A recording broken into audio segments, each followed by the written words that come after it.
Joseph Lindsley is a traveler and writer and American reporting on Chicago's WGN radio from Ukraine each and every weekday of Russia's full-scale war. He was once protege to Fox News founder Roger Ailes, but Lindsley escaped that frenzied world where power mattered more than truth. And at this period coming up to the election, that must seem like quite a wise decision given the craziness that's going on. We will, of course, be discussing some of that in this episode. He came to Ukraine, Lviv, for a Ukrainian Catholic University journalism conference on overload, AI, and responsibility, and stayed.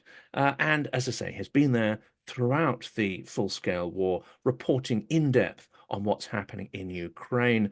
And since we last spoke, so much has happened. I doubt whether we'll be able to cover absolutely everything, but we'll try to get to some of the key topics. Welcome to Silicon Curtain. Please, if you do like this video, at the end, do add a like. If you're not subscribed, make sure you are in order to find new videos that we post and new incredible speakers and insights that we put on the channel daily. Please also do consider supporting the work of Joseph. There are links in this video to his various channels where he can be reached and contacted and supported, and also take a look and maybe buy me a coffee to help support the work that we do on this channel as well.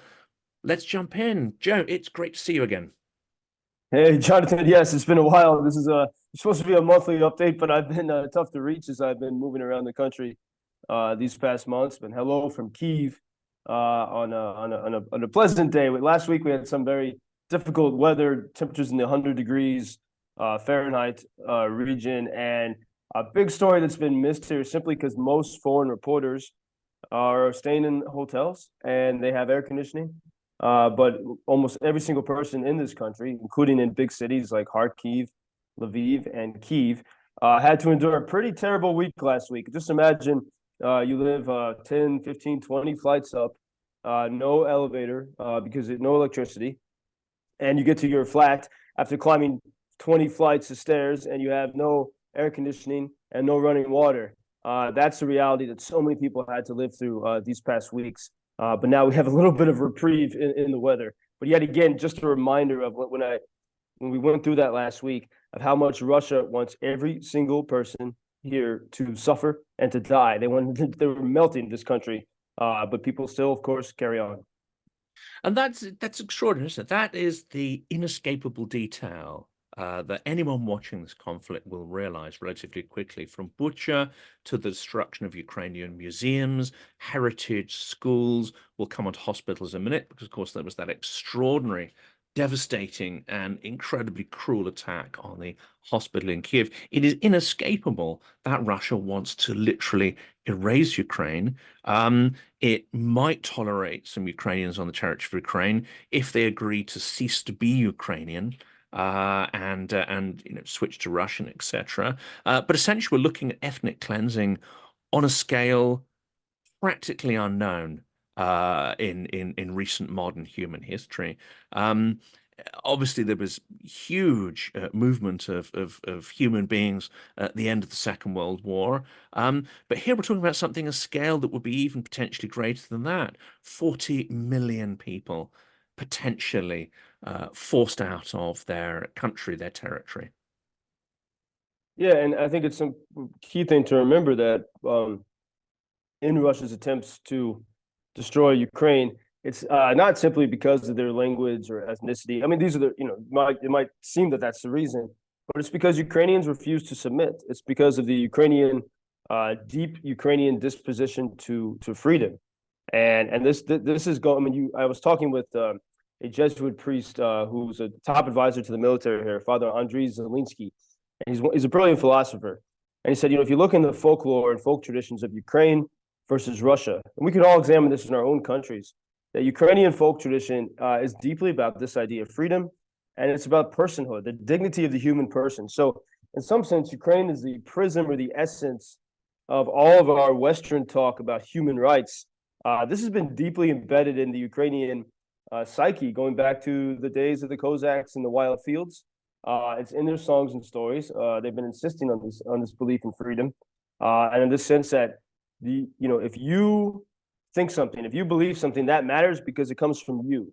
And this is the total opposite of the top-down authoritarianism from the Kremlin. And I see that as I walk through Kyiv here, and you see, people melting, people facing conscription, people, suffering in so many. There is a heaviness right now that I've never seen. In the first few months of the full-scale invasion, it's about as difficult now as it was then, for various reasons, which we can go into.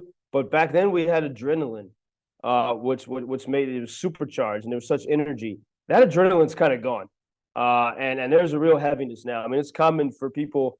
If you're in Kyiv, you'll hear people, or anywhere in the country, laugh with sort of like on the edge of despondency in their laughter, but refusing to quit and surrender and holding on to this idea that freedom matters. I was at a meeting yesterday of Ukrainian students with a member of the German Bundestag, a member of the German parliament.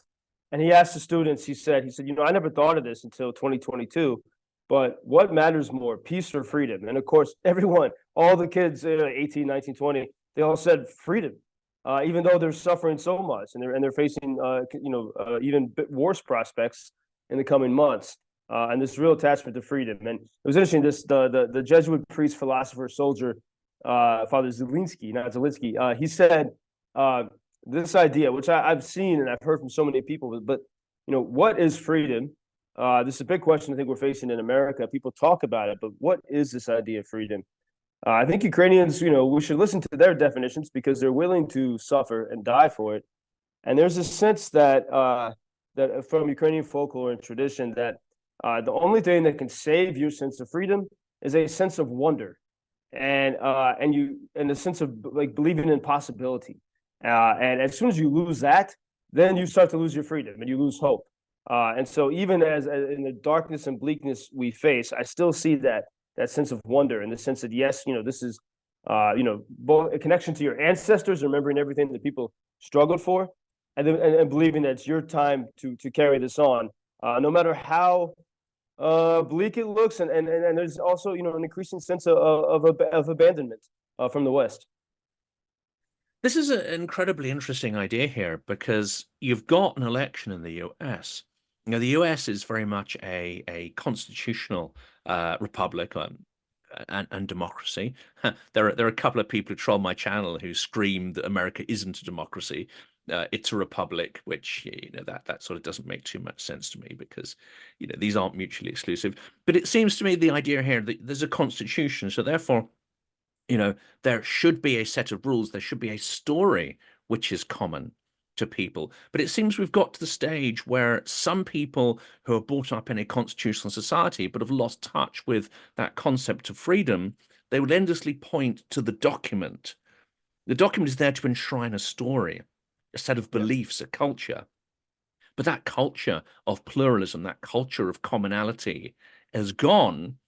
And the document, the piece of paper, the dry piece of parchment becomes like a weapon that everyone sort of holds over each other. Ukrainians, I think, have that interesting balance, don't they? Where, yes, we need rule of law. It's extremely important. But rule of law is there to express a commonality and a story that we have. And that should not override, the basic idea that we are part of the same society, that essentially life is more important than death, that my privileges, don't override your rights. It's quite an interesting, I think, experience being in Ukraine, which we've talked about this a couple of times, is potentially essential to renew our own democratic systems and societies. Yeah, I like this idea that Ukraine is sort of a well or a reservoir through which we can renew our societies. And Ukrainians had a constitution with separation of powers in 1711. I studied political and constitutional theory. I didn't know this until I came here. The constitution of Philip Orlik in 1711 was well before, of course, in Europe and the West. Ukrainians were, because they had this sense of freedom, and they began to realize if you want to protect it, you have to create some kind of institutions to give some order and protection to it. But creating institutions has not been Ukraine's strength because they're so deeply focused on the person rather than the institution. They don't talk about fatherland. They talk about the person and the people and your family and community. And I think this is, I mean, the rule of law is not, the Ukraine is a bit wild east in many ways. Part of this is they learned how to resist the Soviet rule of law, which was a nightmare, and they had to find ways to survive amid that. But the rule of law has not been, a huge part of the society. And in some ways, there's a good aspect to it. Like when I'm in Kyiv, for example, it's one of the cleanest cities in the world. So even, hours after a major missile attack, this is 30 miles from Russia, people are sweeping the streets. The parks are immaculate. The lawns are perfect. It's a lived-in city, but it's clean and orderly and lovely. And they do that without, Singapore is clean because they have draconian laws and they threaten to cane you if you violate it. There's no such laws like that in Kharkiv. People just they do this together. They built this together. This is so much what Ukrainians have done since 2014, when they began to really take charge of their life and say we don't have to live like we did in the times of Moscow control. And so there is, and this is, and it continues still in the way Ukrainians fight against the Russian invaders. I mean, it still is civil society based. All the drone innovation is happening in small laboratories that are crowdfunded. It is deeply about this ability of people to do things without having to rely on governments and rules of law. That's what they've been able to construct. And so Ukraine and Russia, in this sense, are the two polar opposites.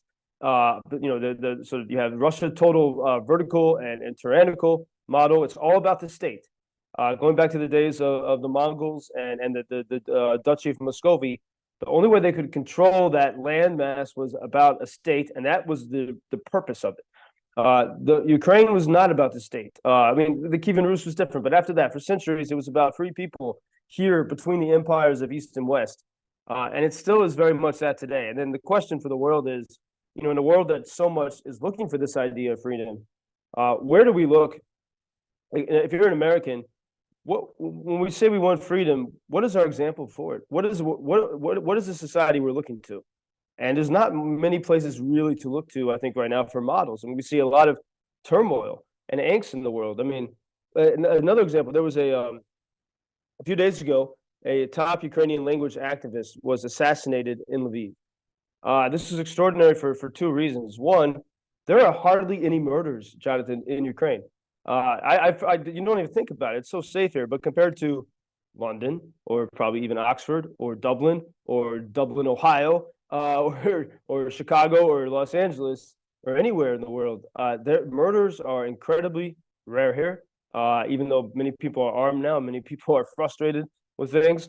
But this is a society of respect for the person and a real sense of cohesion for all of their arguments and debates. And this is the society that is on the edge of being erased from the map. So one of our best examples, not only of some kind of general idea of freedom, but how people can actually live together on this planet is on the edge of being erased. Let's then turn to what needs to be done. Well, we're going to talk in a minute about Kharkiv and the situation there. We're going to talk about the attack on the Kyiv Children's Hospital, which is one of the most viscerally gut-churning, awful things that has happened so far in this war.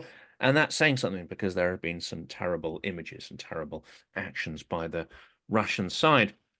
But let's focus still on this idea of victory, because we've just had an election in the UK, and the language and indeed some of the action that seems to be following that language has definitely hardened and got more focused and got more serious about beating Russia and supporting Ukraine. It's a pleasant surprise to see, because the incoming government are definitely, I would say, the adults in the room.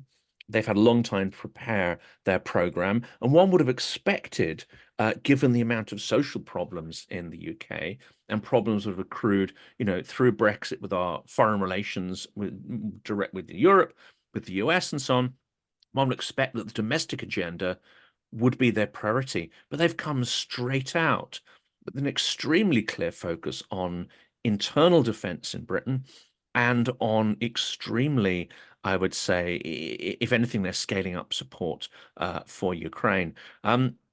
So that's good. In France, of course, we've had Le Pen not win, And that was a real, again, that threatened another ally of Ukraine. So that's great news.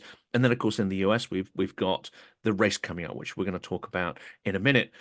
It still seems, however, that the Allies are not fully on board with everything that needs to happen to ensure a Ukrainian victory. And actually, at this point, it seems that because Ukrainian forces have been stretched during the sort of 6 to 8 month period of the ammunition famine, and because of the drip feeding of support throughout this period, the non-delivery F-16s, etc., the list goes on and on and on. It seems unlikely that a battlefront victory is possible, that just through conventional warfare, the Russians could be kicked out, possibly by a combination of economic and political collapse in Russia, plus battlefield strength, that might secure victory. What needs to happen in your view at this point? And are we in a period now where things are going to be on hold on the US side, or actually because Kamala Harris can focus on the election and Biden can focus on his last few months, knowing that he doesn't have to go for re-election, will he be able to get stuff done? Or is it a period of sort of almost gridlock? What do you think? Well, for first, one quick idea on that is that ideally, and I don't think there's a chance of this happening. It'd be nice if President Biden resigned and gave Kamala Harris a trial period, so we could actually in November see who was. I'm speaking to someone only caring about Ukraine in this regard. Who is better? Because Trump's already been president. We can compare that with current Vice President Harris's actions, and we could see. We could say, hey, let's do a trial run in this time of turmoil in the world. I don't think that's going to happen. But as we look at, I think right now we are in this. I've seen phases like this before during the past 2.5 years. Last fall, when so just under a year ago, the Ukraine was having great success in the Black Sea because the Black Sea grain deal had expired, and Russia was very much occupied with moving its Black Sea naval headquarters to the coast of the Russian mainland.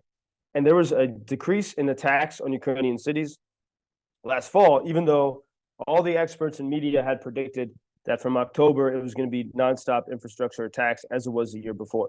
What we had during that time was a window of opportunity to arm Ukraine, to give Ukraine the tools and permission to start pounding Russia. And we didn't. That time was wasted. And then it coincided with October 7th. All the attention was taken away. And then, of course, from December, the ammunition famine, as you called it. And so now we're in a similar phase where there's not great action there's not a chorus of voices saying what needs to be done. There was in May when Kyiv was on the edge of being destroyed. The Russians were pounding the hell out of that city in a way that they had not since the first few days of the full-scale invasion. It was terrible. It was absolutely brutal. And then, of course, the Russians entered into the region just about 20 miles from Kyiv city. And that got so terrible that there was a chorus of voices. Everyone who supports Ukraine, amazingly, had the same message, same simple, clear message: protect Kyiv. Like we'll deal with other things later. Let's protect Kyiv. Give us permission to hit Russians on Russian soil. We famously had images of Russians sitting in traffic in Belgorod region, waiting so the Russian missile launchers could launch toward Kyiv. Just waiting in traffic to watch this, knowing they were totally safe because the U.S. prevented Ukraine from punching back. Well, once that changed, all of a sudden, in late May, early June, within days of the U.S. giving this very limited permission for Ukraine to hit back, Kyiv became safe. And this story gets missed because it's hard to talk about the absence of a problem, but this is the most important type of story. You give permission to Ukrainians. Kyiv became totally safe for 3 weeks. It was calm. I mean, the opposite of what it had been. This shows you that if you give Ukraine the tools and the permission, we have success. We have a safer city. And Russia, Russia threatened they were going to do something extraordinary, but instead Russia had to spend those weeks adjusting and adapting and preparing its next move in order to stay alive and continue. And we lost that opportunity because we didn't claim victory there. So that was momentum we could have had, and we have to learn how to do this, to to loudly proclaim, hey, this worked. Now let's push for more. Because what happened is the U.S. gave about permission for Ukrainians to hit back within about 100 kilometers. Well, what did Russians do? They used those weeks to move their missile launch points and all their plans 100 kilometers away, and then they began to attack again. Not in the same intense way, but Kharkiv began to be hit again. And now there's zero momentum whatsoever for Ukrainians to hit back on Russian soil. We've sort of lost that. And I think the Russians realized it, that they pushed so hard in Kharkiv that there was a moment to rally around Ukraine. And so we have to see how the Russians are very adept at manipulating and controlling our conversations and controlling our emotions in the West. And look at, that hospital attack just over 2 weeks ago on Kyiv city was extraordinary in so many ways. One, the timing of it.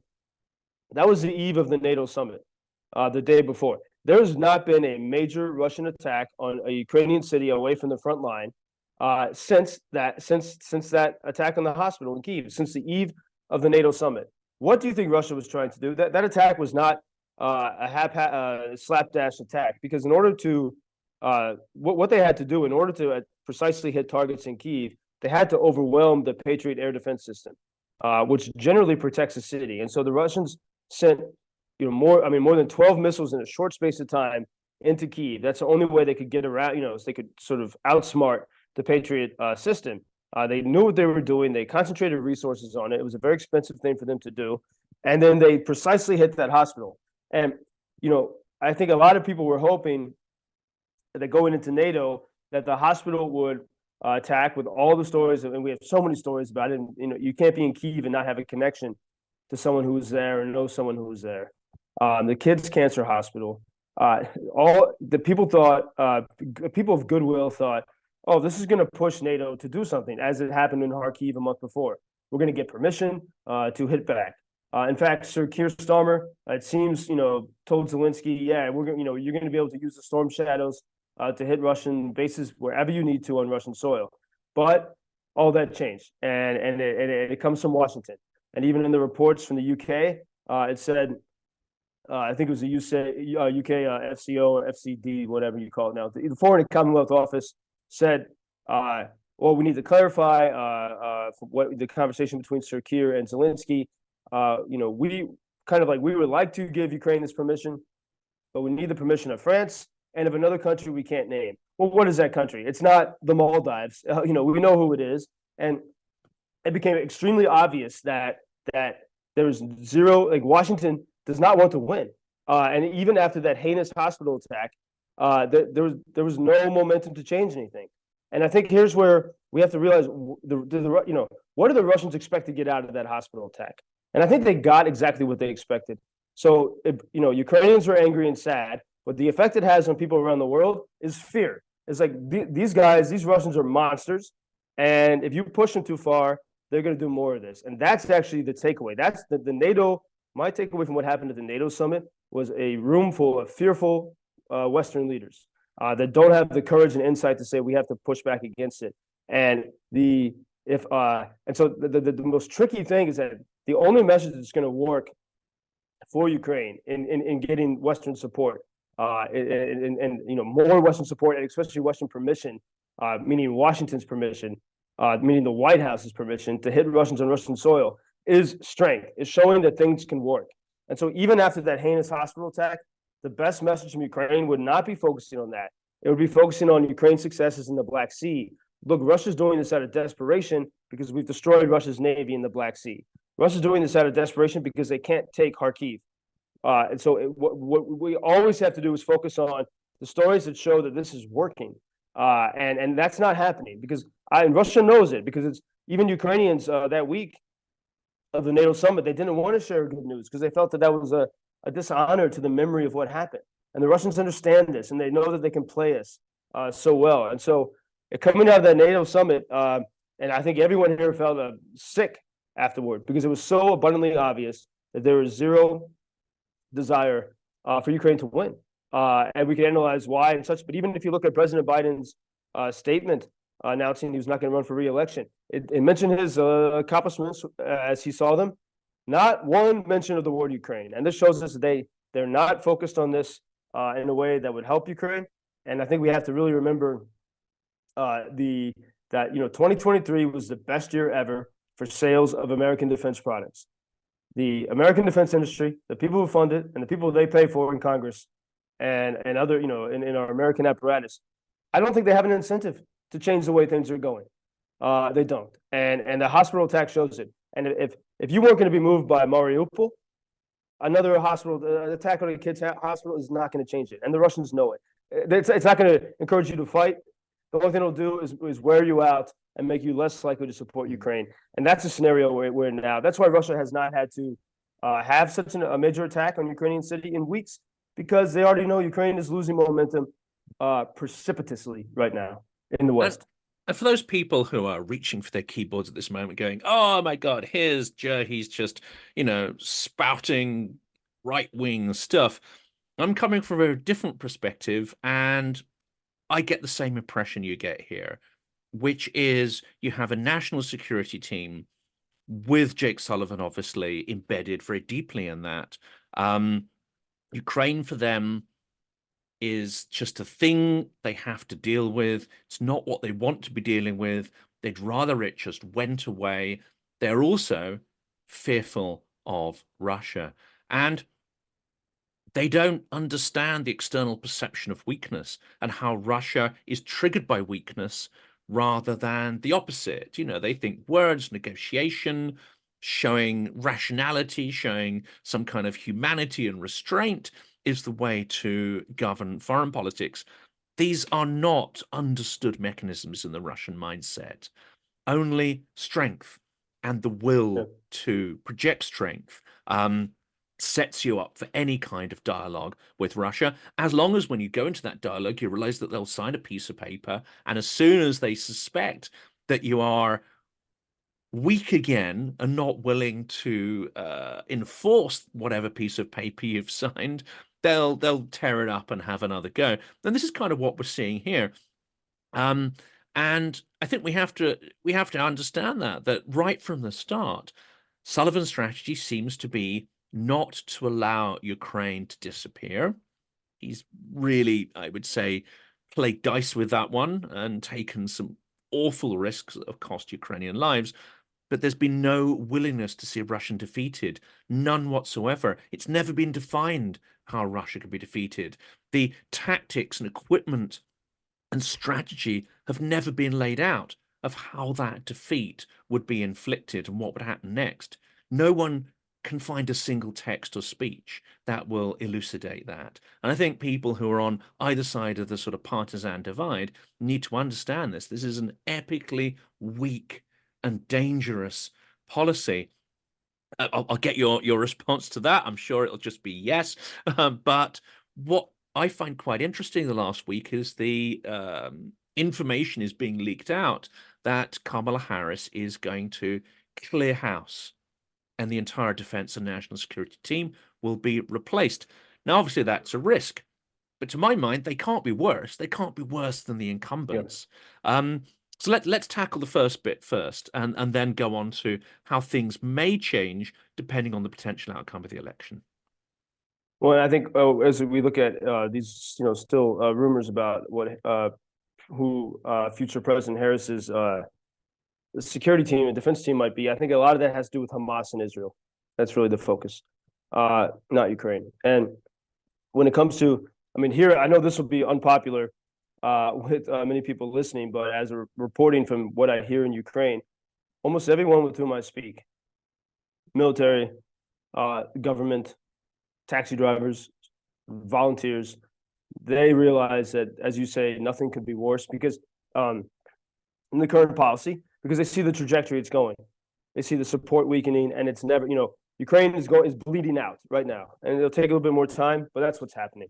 And many people are saying maybe Trump would be better, and they really are saying this here because they don't see if the current people in charge are running the policy, it's death. It's over. It's going to be over, and they're willing to try anything, and that's what Ukrainians are saying. I think the world needs to hear it, and I think as we look at with all the stuff of the, it's such insane weeks with the assassination attempt on President Trump, One, when the foreigners who are here in Ukraine, journalists and aid workers, they speak about that because they support Ukraine and they tend to be very much against Trump and MAGA, but they speak about it in such a nasty way. Like they wish for horrible things and they want to say. Ukrainians who face death every day speak about these things with respect for the American people, and you can actually have reasonable conversations about this.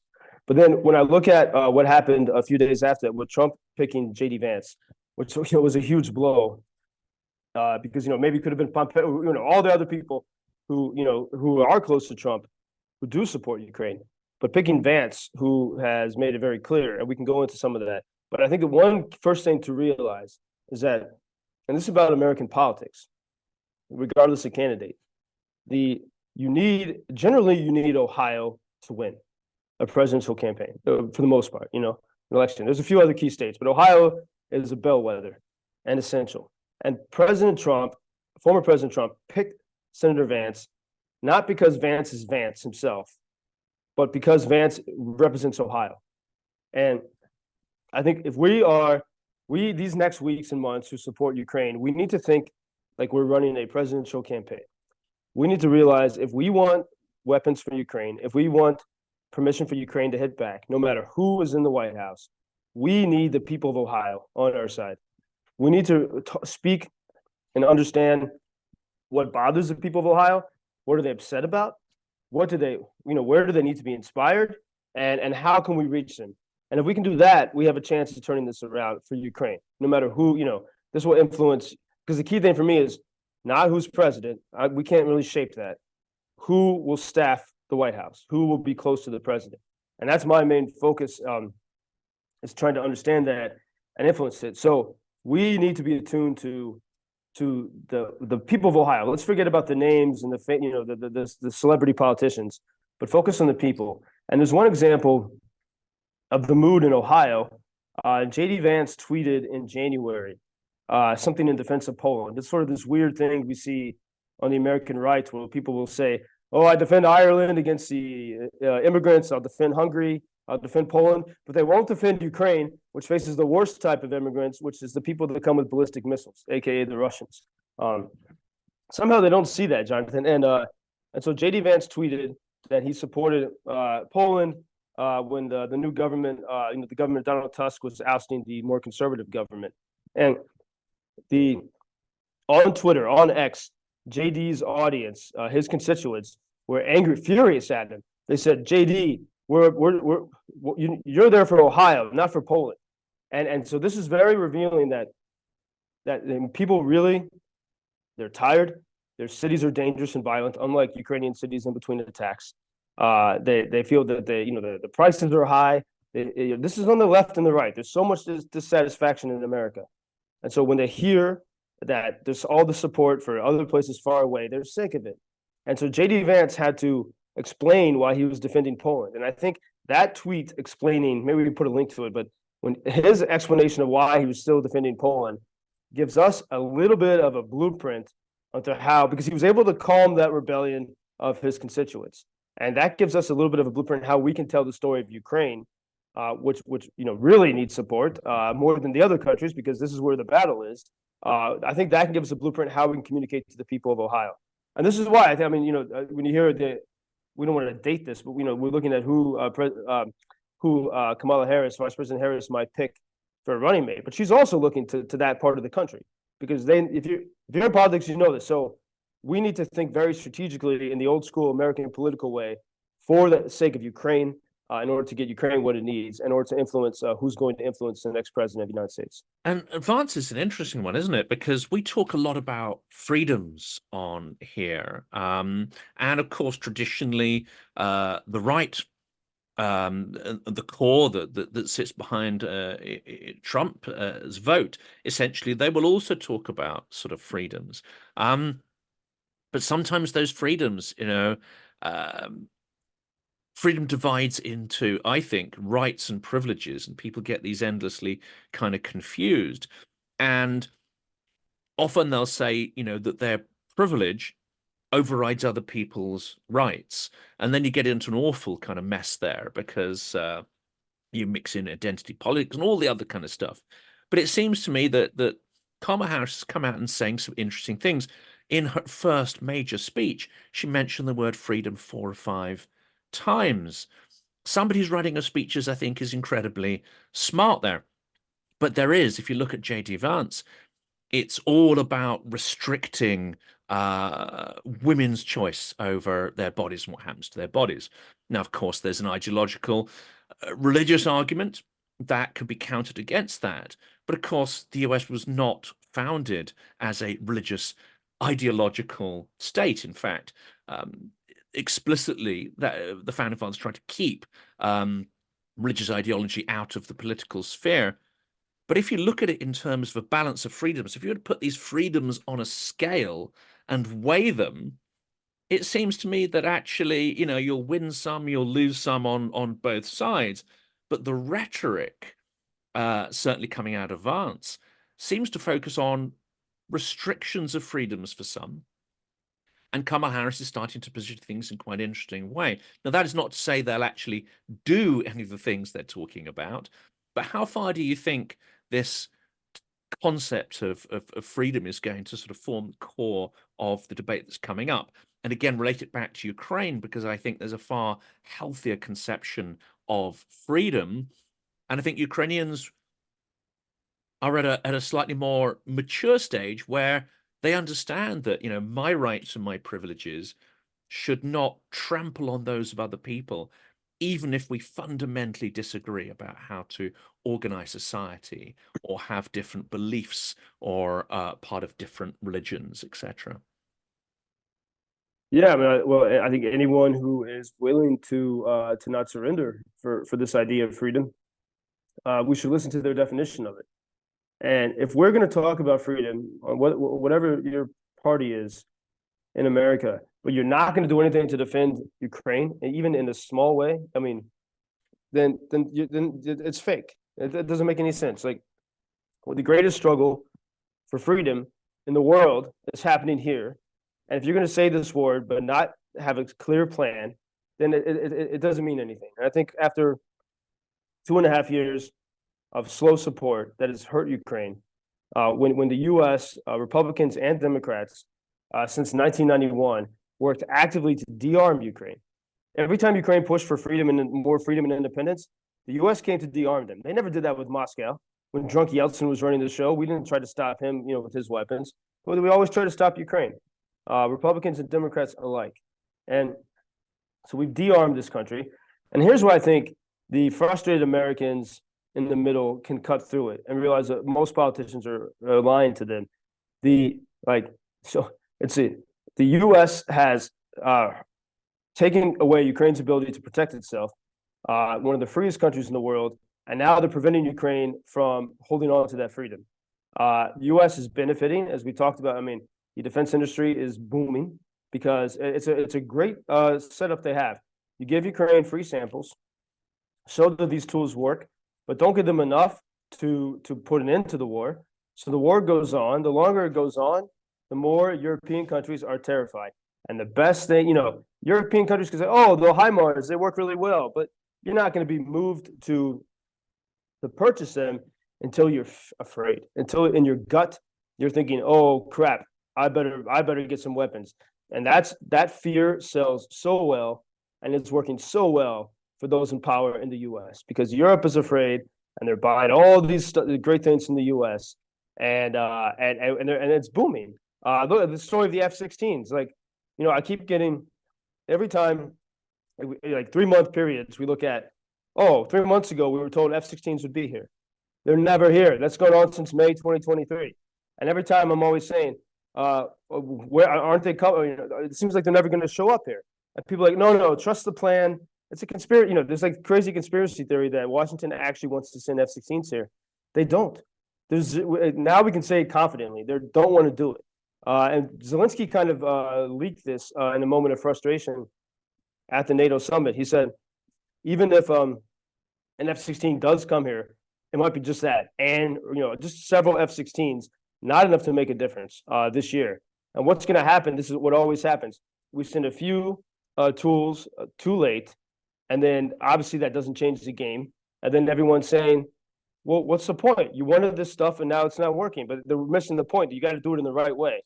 It was such a sad moment when Sweden said they were going to send their jets here, and many people had their fancy explanations for it, but something changed, and Washington said, no, you can't stick with our F-16s. They're coming soon, we promise.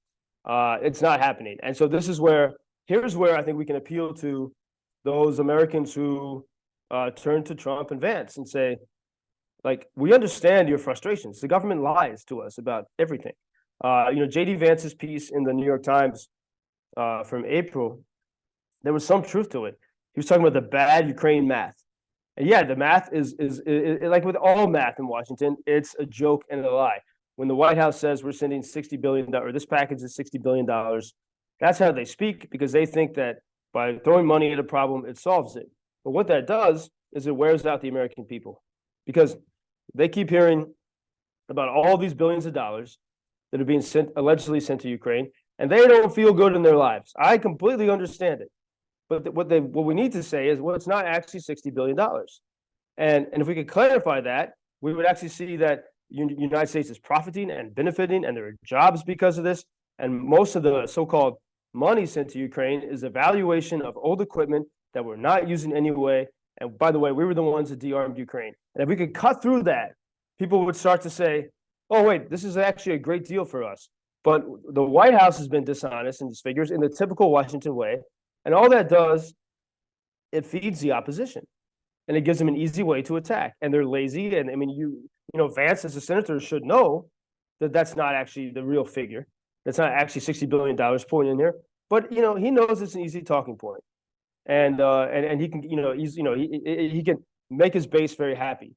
And this is what we have to get around and fix. And I think the White House has actually appreciated having the Republican opposition to Ukraine, because it covers up their cowardice. They don't want to have to make tough decisions, and they can blame it on the Republicans, and but they can't, because they're in charge and they've chosen to limit Ukraine. And we see there are ways to break through this. Look at what happened with Mike Johnson, the Speaker of the House.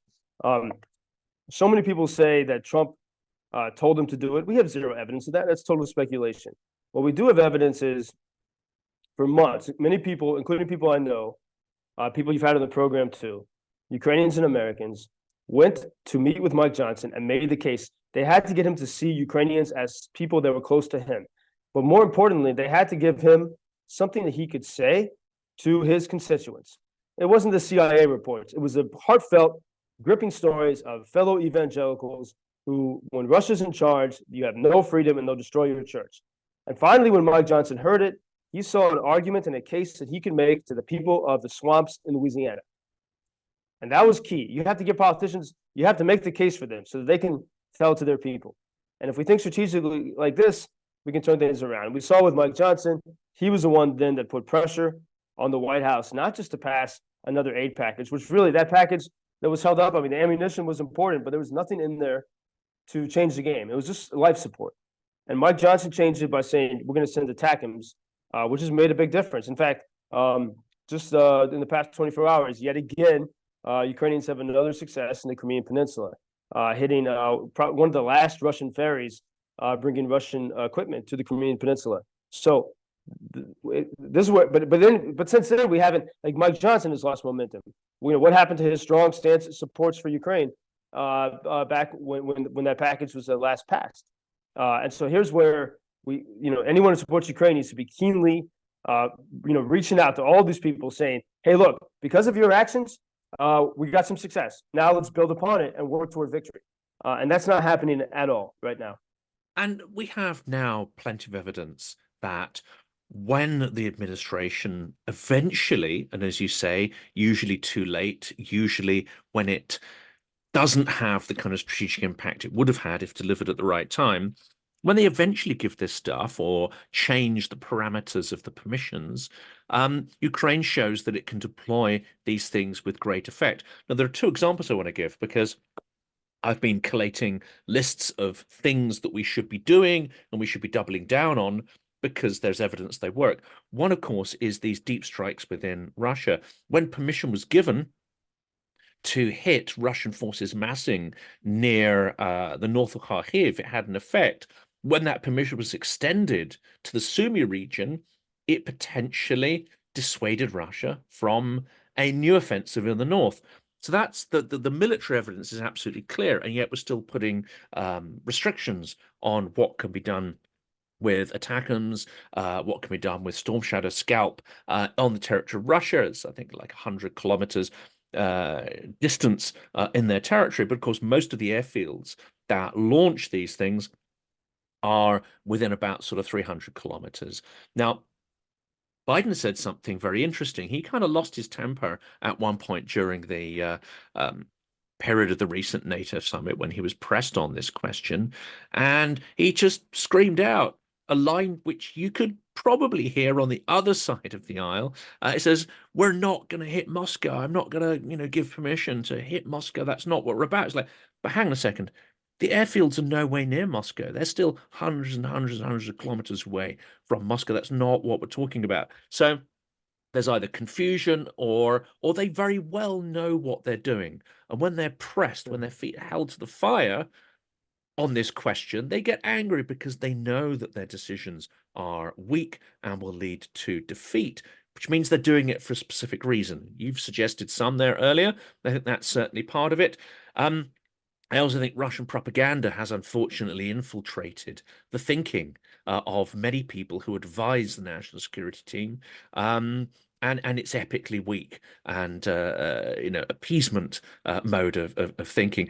On the other side, we've seen that when Biden a few months ago just started to tighten the screws tightly on sanctions that are already passed, this is like no new legislation, no new money that the American people have to shell out here.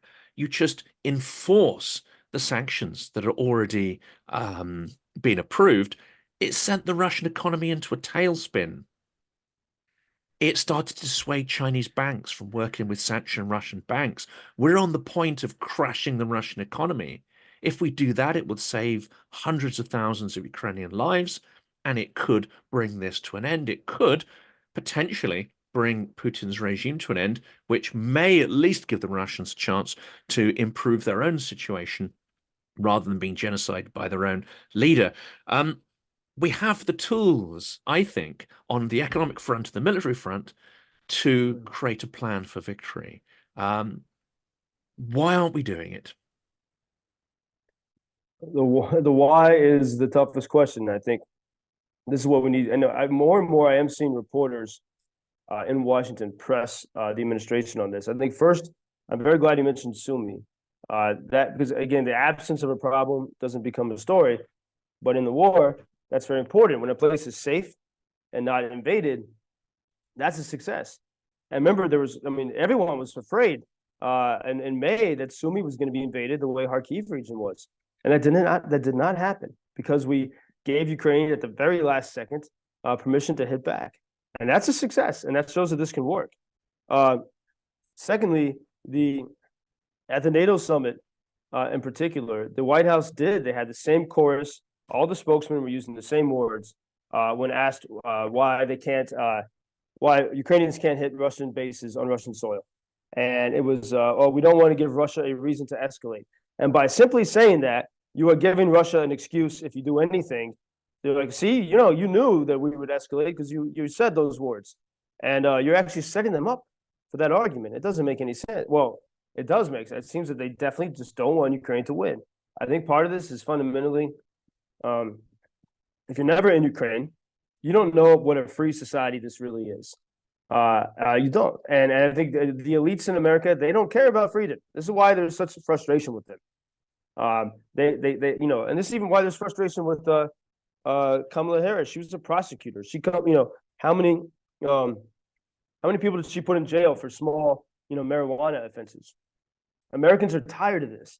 They want to break out of this rule by the elites, where the elites lie to them, they manipulate them, corporations write our laws, people are disconnected from the process. And I think for these elite leaders on the left and the right, freedom scares them. They don't want a Maidan. Macron too. Come on, they definitely don't want Maidans in their countries where the people are truly in charge. And that's one reason why they don't really support Ukraine. But both Russia and the West collude to obscure the story of Ukraine as this wildly free country, to hide that from the people. And that's why, Ukraine can lose support on the left and the right, because people don't know what the real Ukraine is. And if we look at the sanctions, I mean, yes, there was this tightening of sanctions, and it created some theatrics and some problems for Russia, but then stabilized. And no one talks about, we're very bad in our media in particular, and the media is the only mechanism to hold the governments accountable at saying, okay, you took this action, we had a couple of days of chaos in Russia, but then what does that actually turn into? There's no follow-up. It's the same like when the Russians said that in that week in January, that Ukrainians shot down a plane that had 65 Russian POWs. That obscured the good news that should have been the headline, that Ukraine shot down 3 of Russia's most powerful planes. Instead, the headline became about these POWs, Ukrainian POWs that were allegedly Ukraine shot down. That's all fake. There's zero evidence of it. The Russians just made it up to dominate the headlines, and it worked. And the press never follows up on it, and now no one even talks about it. And so it was a nice victory for Russia. There was a Pyrrhic thing. It was made out of nothing. It was a lie. And so we really have to focus very intensely on saying, okay, this was the action taken a couple of weeks ago. What has changed? How have things improved or gotten worse as a result? And if we look at the sanctions, we can do all we want playing, in the sandbox with sandbox sanctions. But meanwhile, the U.S. Treasury Department, I think as of last April or May, extended sanctions waivers for 10 Russian banks. And this is barely reported. If you Google it, you'll see there's a story on Bloomberg Government behind a paywall. It's only an in-depth story, but you can look at the Treasury documents themselves. So the Biden administration gives sanctions waivers to 10 Russian banks simply and only because they do business in the oil industry, which is the lifeblood of Russia. If you wanted to stop Russia, you wouldn't put sanctions on chocolates. You put sanctions on the oil industry, and they won't do that. Are they using this for some magical bargaining power?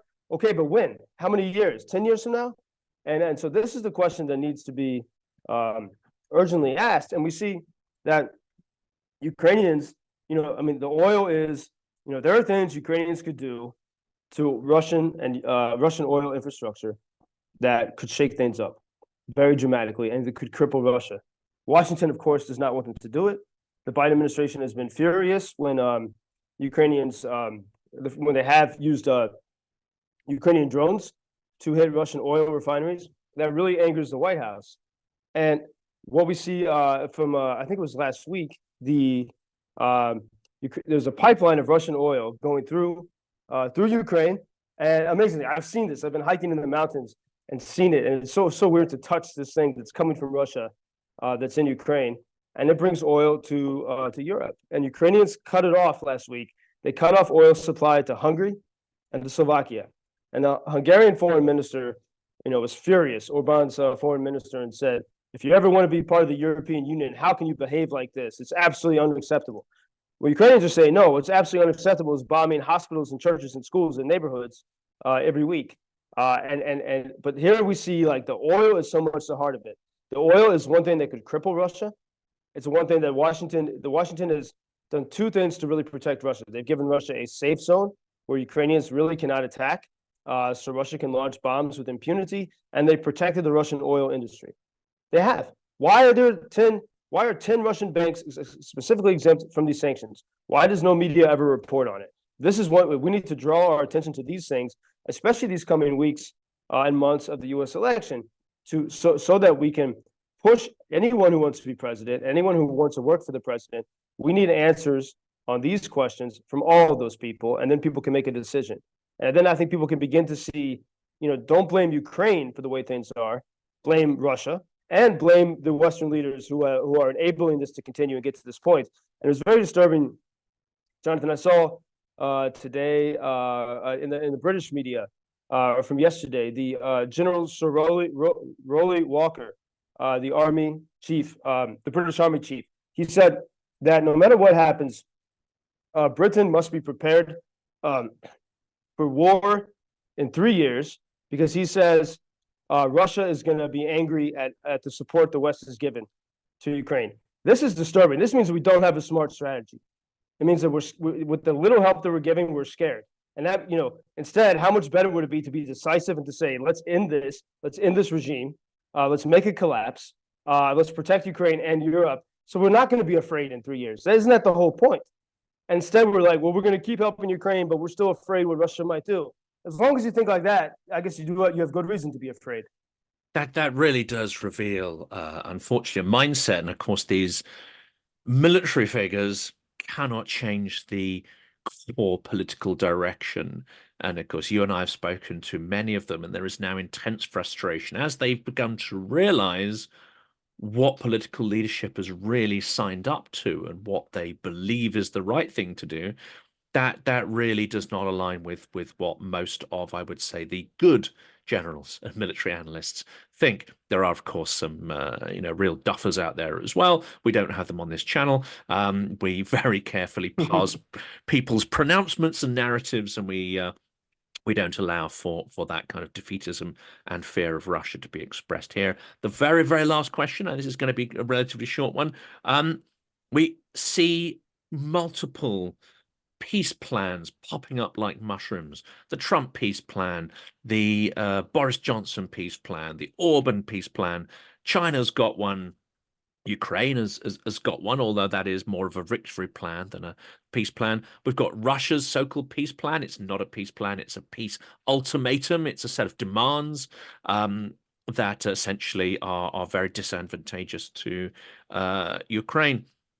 It seems to me, and there's many letters as well from Nobel Prize winners and so on, and there's a lot of naivety going on there. I've actually tackled this in an episode that people on the channel will have seen, with some experts from the UK. So one of the experts on this, and they really debunk this peace stuff.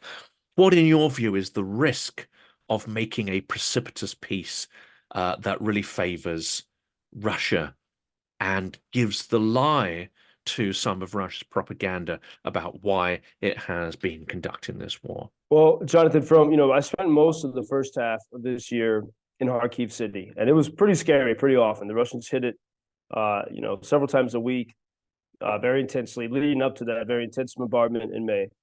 And so many people, reporters and political people, defense people I spoke with from the US, they were okay with this idea, and actually in a way kind of hoping for it, that Kyiv could fall, that Kyiv could become untenable for Ukrainians, and they could use that in some big, beautiful negotiation, and somebody gets a peace prize. They really were believing this. Ukrainians held on. They fought like hell. They got that permission from Washington. They protected Kyiv. The people of Kyiv weren't leaving. That's my bellwether. That city is, if you're ever losing courage, get yourself on a train to Kyiv. You'll find your courage. And you'll find people that will inspire you. And this should apply to all politicians. And so they lost that chance because now no one's talking about the possibility of giving up Kyiv. But we can see, there's no reason now to say that we need to have some negotiation. Right now, we see when Ukraine is able to fight back, it makes Ukrainian cities safer. So let's keep building upon that. And instead of taking those victories, look at the Black Sea. The Ukrainians dominate in the Black Sea. It is extremely dangerous for a Russian ship to be there. We made a nice animation. If you go to my channel at JP Lindsley, an animation of the story of what's happened in the Black Sea with sort of medieval illustrations and that sea shanty song celebrating the success there. That needs to be celebrated, and that's a major blow to Russia. And so we should be sort of carrying through with this momentum, saying, look, you give Ukraine some more tools and we can turn this around. We can have victory solutions. And instead, and Russia now is, they made everyone afraid with what they did to the hospital. There were several hospitals that day, but especially the kids' cancer hospital. The Russians we're letting the Russians manipulate us and control the narrative. And, anyone who wants to be president of the US, if you push for victory, you'd be a winner. And Americans want a winner. That's the key thing. The world needs a winner now. Ukrainians are still holding on, but the reason why we're hearing more talk of negotiation is because the spirits are being broken. Because the longer this goes on, the more spirits are broken and wounded, and they can see that mood, and you hear that even in Zelensky's voice sometimes, and that's because for all the Hollywood celebrities that came here, all the politicians that came to Kyiv Disney World to get their photo ops. But Kyiv was like their Disney World; they could look like a hero. That's all talk, unless you really say, let's move in and make victory. And so we're hearing, whenever Russia is in a moment of some kind of weakness, is when we always hear talk of negotiations. This is, again, last fall and now. This would be the time to punch back and all of a sudden, to let Ukraine hit these Russian bases and really cripple Russia's ability to attack the largest country in Europe. And instead, I see what's happening. We're precipitously drifting away into giving up. And it's starting, it's starting to work. This idea of giving up. People are broken and tired, and they start to believe what they hear, and they've seen that the West there's no conversations about how to turn this around or how to keep Ukraine thriving and functioning. What we have to remember, like I encourage anyone who's questioning what's happening here, come to Ukrainian city, come to Odessa, go to Kharkiv, go to Kyiv, go to Lviv. You will see cities that, despite all this troubles of 2.5 years, are amazing places to live, to thrive. They're beautiful, they're clean, they're strong societies. This is the strength of Ukraine. And if you can see this and say, is this worth protecting? A, but B, these cities they're safer than they were 2 years ago because of these Patriot missile systems. And if we send a few more, we can make them even safer. So because the trouble is at the front lines. The trouble is knowing that everyone, more and more people, able-bodied men have to be conscripted. Like that's where the loss is happening. But if we see how these cities have been protected, it should show us that this is possible, because it really is. The fact, if it's it's not just a miracle that we're here. It's because of hard work and ingenuity and the support that Ukraine has had. So I think every time we hear the word negotiation or peace, we first have to look back and say, well, look at what Ukraine has achieved, and I think remember what it would be like. The Russians, they've changed their the way their aspect, I guess, but they still have the Soviet tyrannical communist mentality, and just this is what is coming to Europe if you don't stop it. And we see that with that assassination in Lviv of one of the top Ukrainian language activists. Like that happened in the Soviet times, and that's going to come back the more that Russia holds sway. So I don't know. Anytime I hear people talk about negotiation or peace, first ask the question, why not even give Ukraine a chance to hit back at these Russian bases and see what we can do? Give them a trial period. I don't know. And of course, the idea that the end of the hot war, the end of hostilities in Ukraine would mean some miraculous global peace is dangerously naive. I mean, Russia would then tip its resources into hybrid, whether that be assassination, sabotage, provocation, cyber warfare. I mean, this is not aggression that will go away unless we address the root cause of that aggression, which is Russian imperial revanchism and the whole range of complexes that drive Putin to be a genocidal dictator. Joe, once again, it's been a massive privilege to speak to you. We'll do it again in the next month, and I fear there will be just as much to talk about. It's on a bit of a roller coaster. It seems that things are accelerating, but I think it's important to have these conversations and keep Ukraine at the top of people's minds. Thank you. And Jonathan, it's always great for me to step back and analyze things with you. And I do think that if we get a win in Ukraine, we can help America feel good again. And that's what America needs the most. We need a win so we can get back our sense of freedom and strength. So anyway, thanks to you and to your audience. And you can follow our work at UkrainianFreedomNews.com, reporting every single day, weekday, until victory. Chicago WGN Radio. Thank you, Jonathan.